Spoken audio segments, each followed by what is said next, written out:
Yesterday, his great historic rival, Ehud Barak, former Prime Minister, Defence Minister, and the joint most decorated soldier in Israeli history, called on Mr. Netanyahu to resign and allow an election. If he didn't, he said, Israel would find itself sinking into the Gaza mud for years to come. Mimicking what was said to Chamberlain at the beginning of the Second World War in the British Parliament, Barak said to Netanyahu simply, "In the name of God, go." Mr. Barak joins me now from Israel. Very nice to see you there, Mr. Barak. Thank you for talking to LBC tonight. So far, we've got, more than 25,000 Palestinians dead, more than 2,200 Israelis dead, another 20 Israeli soldiers announced dead this morning, and no end in sight. 85%, I think, of the buildings in Gaza destroyed. Are there any military options that Mr. Netanyahu has that are left for him, do you think? I don't know. I'm not aware of the details. You're not aware of the details. We have a war cabinet. I rely on them to make the right decision. It's not about immediately stop the fighting. Israel has a compelling imperative to put an end to Hamas reigning over the Gaza Strip and being a threat to Israel.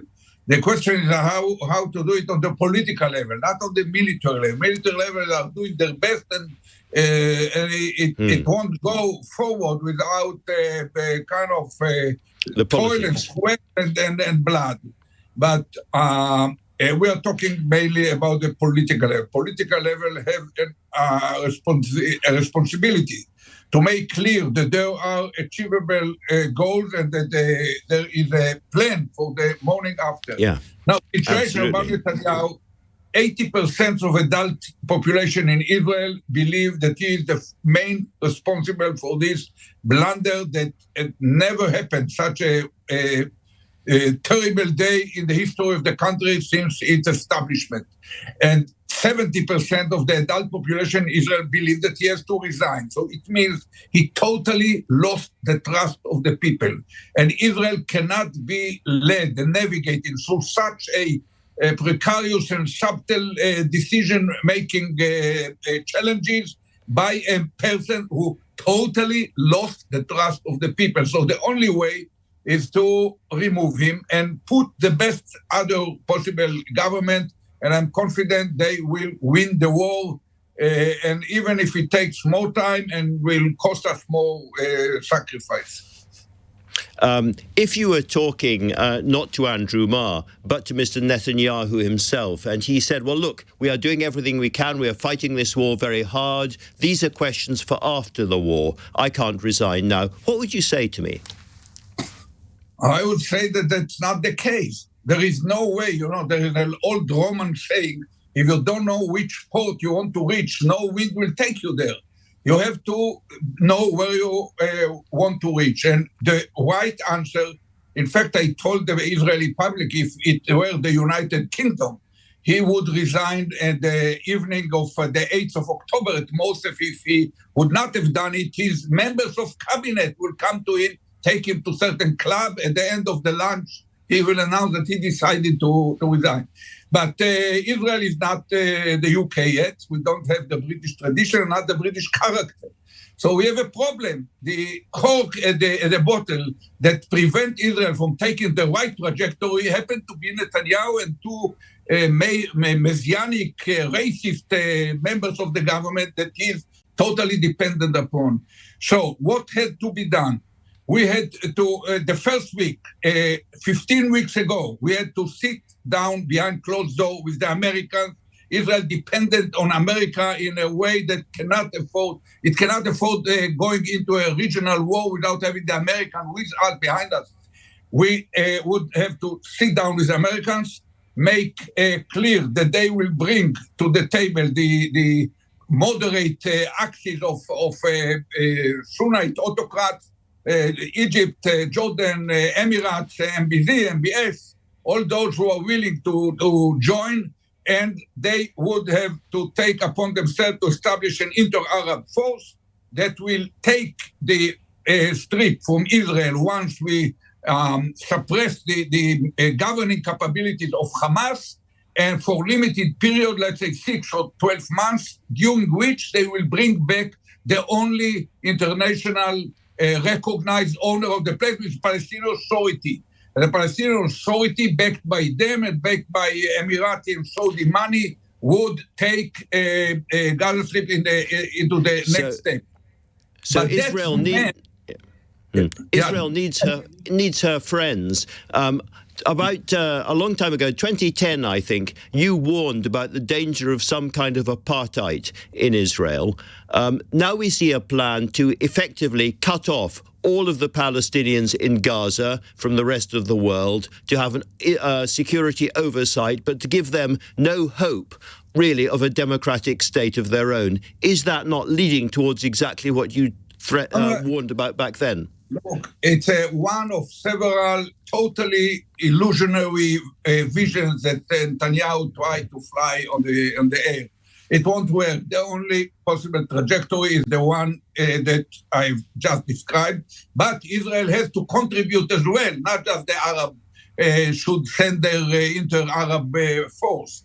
Israel has to agree in advance that at the end of this chapter, probably 9 months or a year from now, we will open a serious discussion, political discussion about two-state solution that should end up with Palestinian state.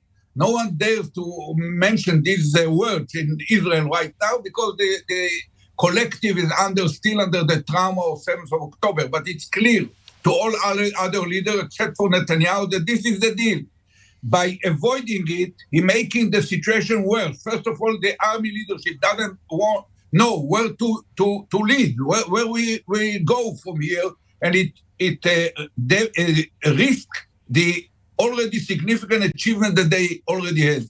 But more important, it leaves the whole neighbors in a much complicated situation because Israel seems more and more weaker along these 100 days. So the Arabs, neighbors, start to have a second thought. Probably they have to wait a little bit more to get much more. Well, Palestinians start to get more. That's complicated situation. It's a direct failure of leadership, the vacuum of leadership at the most delicate war that we had in the last 40 years at least. Can I suggest to you that countries like Britain and America, who are natural allies of Israel and have been for a long time, look at the prospects at Gaza at the moment with utter despair, and they don't see a way forward, they don't see how this is ever going to end, and the danger for Israel is that even Israel's friends are falling away and walking away in an atmosphere of despair. Is that part of your reason for feeling that Mr. Netanyahu must go now? It's part of the picture, but I say that even if the Americans were totally indifferent and you were totally indifferent, Israel still needs it because of its own interest. The picture is painful, but simple. Israel should eradicate the governing and military capabilities of Hamas in order that it will not threaten us. Second, Israel does not have interest in staying permanently in Gaza. We were there for decades. We left there because we felt that it's a major, grave mistake to stay there, and we don't have to come back. Number three, Gazans are not going to go anywhere. They are staying there. They will be there. So they need someone, a body or an organization which is a legitimate leader of the Palestinians. It cannot be a wish of Israel.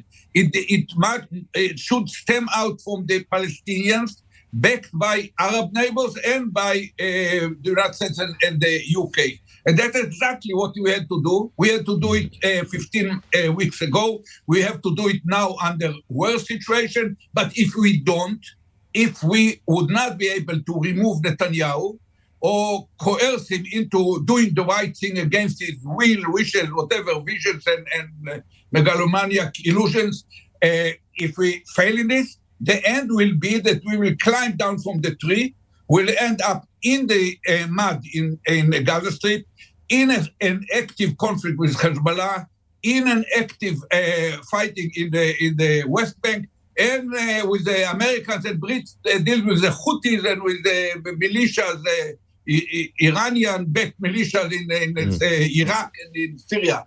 That's not the right vision for Israel. We need to decide quickly. That is a horrific vision. One final question. Is it possible to get rid of Mr. Netanyahu? Of course, everything is possible. That's why I refer to this guy, Leo Emery. There is a need. It's up to us. It's not up to the British Parliament to do it, not to the American Congress. It's up to Israel to stand up from the sofas at certain time and demand it and make sure it happens. It needs, of course, political leadership, because influential Israelis who are asked to stand up and start to kind of revolt against this paralysis or leadership vacuum, they ask me, what do me, the ordinary citizen, knows that the heads of the opposition do not know? The president of the country, Mr. Herzog, does not know.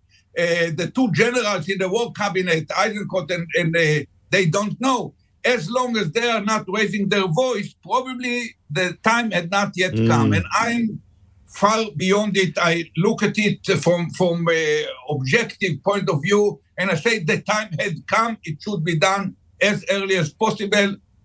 Alas, we will pay the price for this hesitation to take the right steps. Mr. Barak, thank you very much indeed for talking to us, and best